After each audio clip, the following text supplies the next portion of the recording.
Hey everyone, how's it going? Hope you're keeping well and staying all right.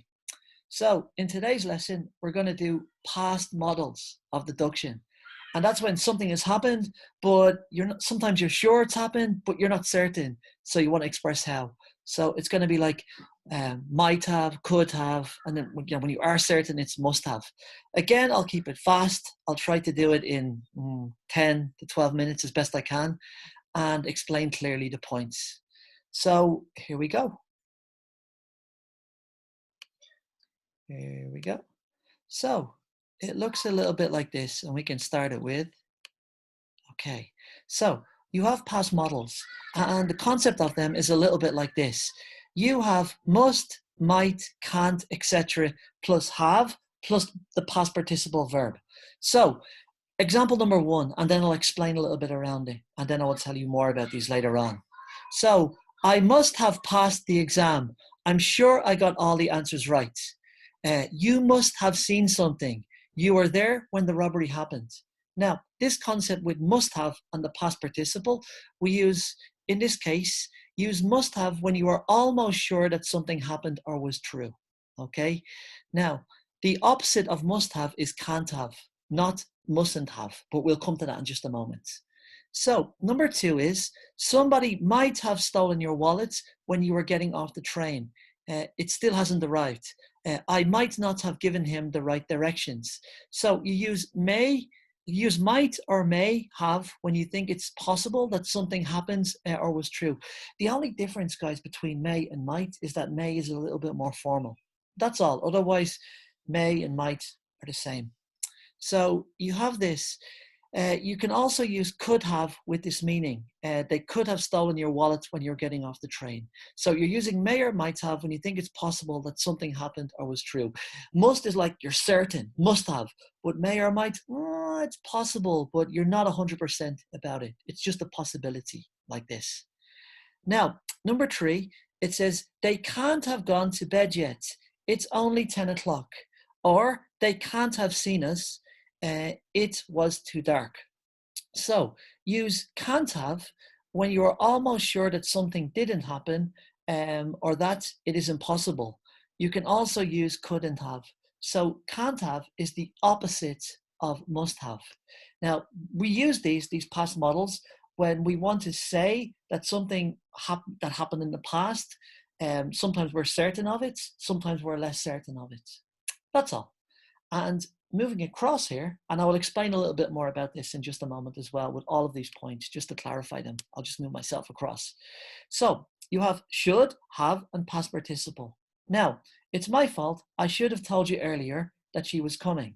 Now, use should plus have and the past participle to say that somebody didn't do the right thing. Okay?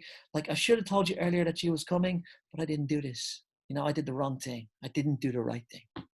And we've gone the wrong way. We shouldn't have turned left at the traffic lights. Okay. Now, this is the reverse. Okay. It's when you make a mistake. And I'll come more to that in just a moment.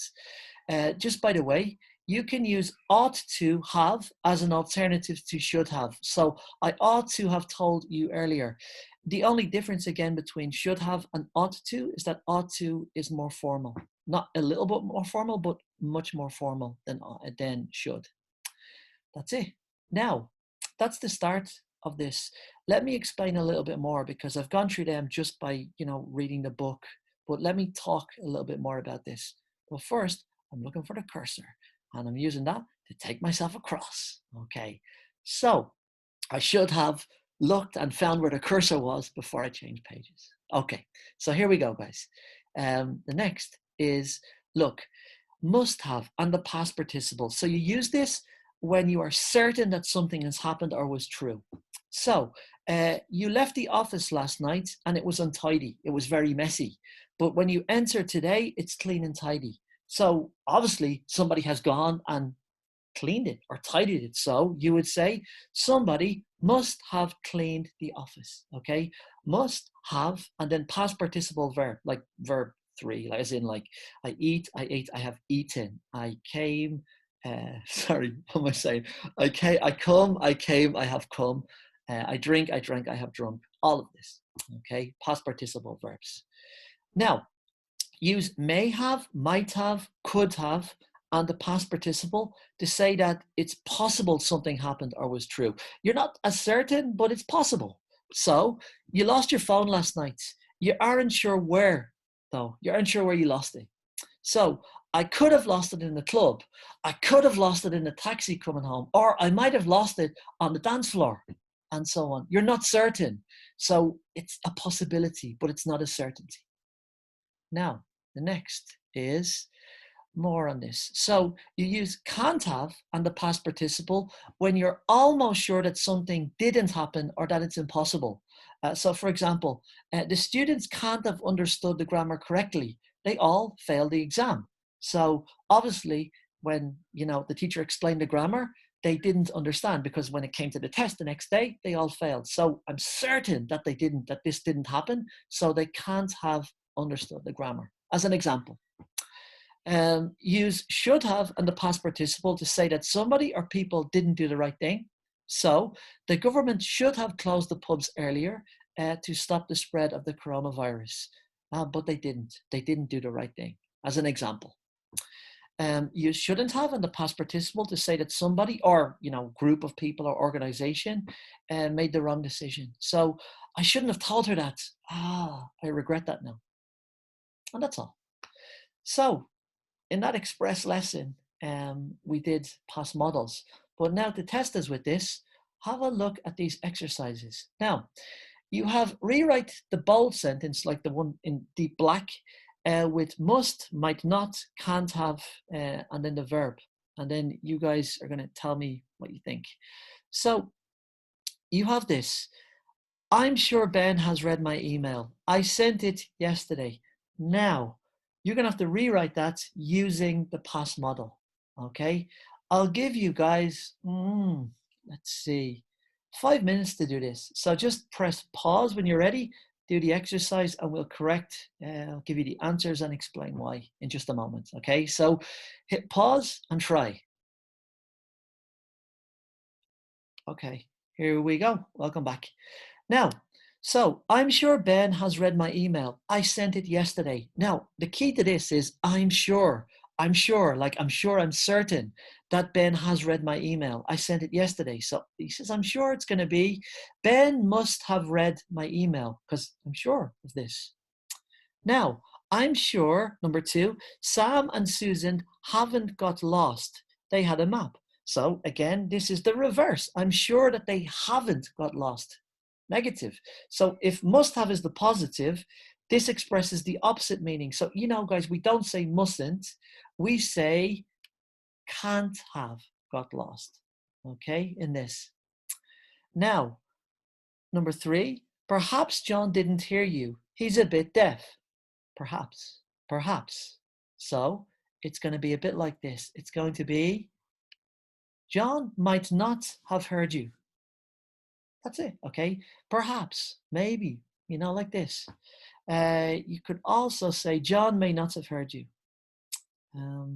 If you say could not have heard you, it's a little bit more a degree of like, you're certain that he didn't hear you, okay? So I think the best option here is John might not have heard you or John may not have heard you. Now, the next one is Holly's crying. Perhaps she's had an argument with her boyfriend.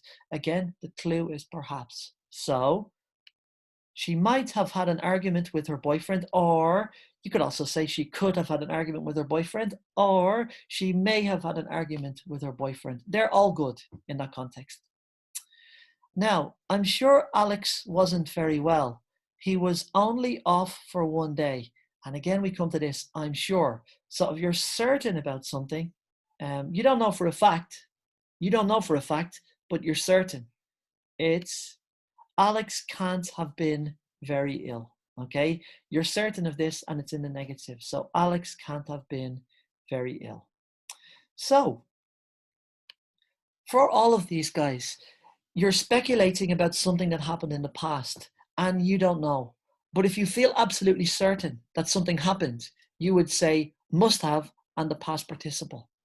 If you're not so certain, but it's possible, you can say might have, may have, could have. If you're certain that something didn't happen, it's can't have, and then past participle verb. Okay, so I hope that makes it a little easier. If you do have any questions or you want me to explain something else on this, do let me know and just write a little note underneath. And that's all, guys. All right, so have a good day and look after yourselves. Peace and love. Bye.